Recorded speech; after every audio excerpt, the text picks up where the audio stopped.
कर्मों का लेखा जोखा। कहते हैं जैसी करनी वैसी भरनी। कोई बेटा बनकर आता है, कोई बेटी बनकर, कोई दामाद तो कोई बहू बनकर। जिससे कर्मों का लेना देना होता है वही जीवन में प्रवेश करता है। एक फौजी था, ना माँ ना बाप ना भाई ना बहन ना शादी ना बच्चे, अकेला था लेकिन ईमानदार। जो कमाता फौज में जमा करता जाता।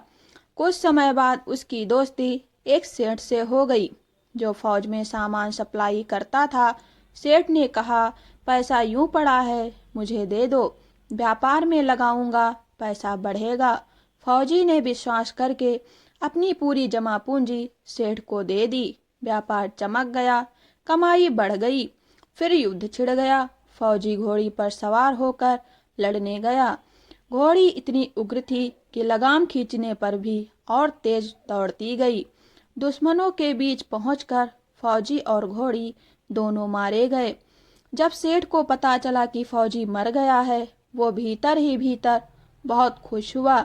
न वारिस है न मांगने वाला, पैसा भी मेरा, व्यापार भी मेरा। कुछ ही दिनों बाद सेठ के घर बेटा पैदा हुआ। खुशी दोगुनी हुई। बेटा बड़ा हुआ, पढ़ा लिखा समझदार बना। उसकी शादी हुई, घर में बहू आई। लेकिन शादी के कुछ समय बाद बेटा गंभीर बीमारी से घिर गया। डॉक्टर वैद्य हकीम सब आजमाए गए, पैसा बहता गया, रोग बढ़ता गया। आखिर डॉक्टर ने कह दिया यह लाइलाज है, 2-3 दिन का मेहमान है।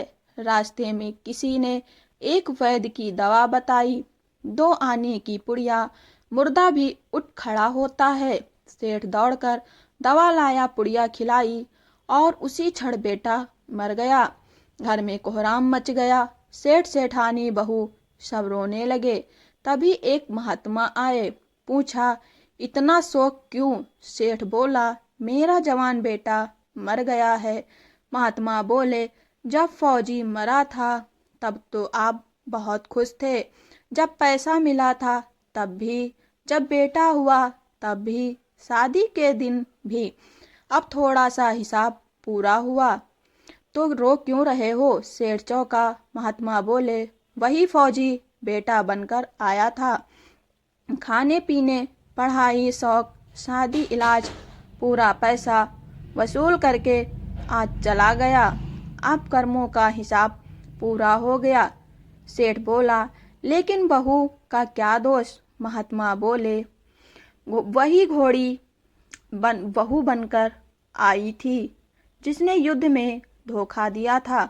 और महात्मा ने कहा यह संसार कर्मों का लेखा जोखा है, जो समझ गया वो भवसागर पार करेगा।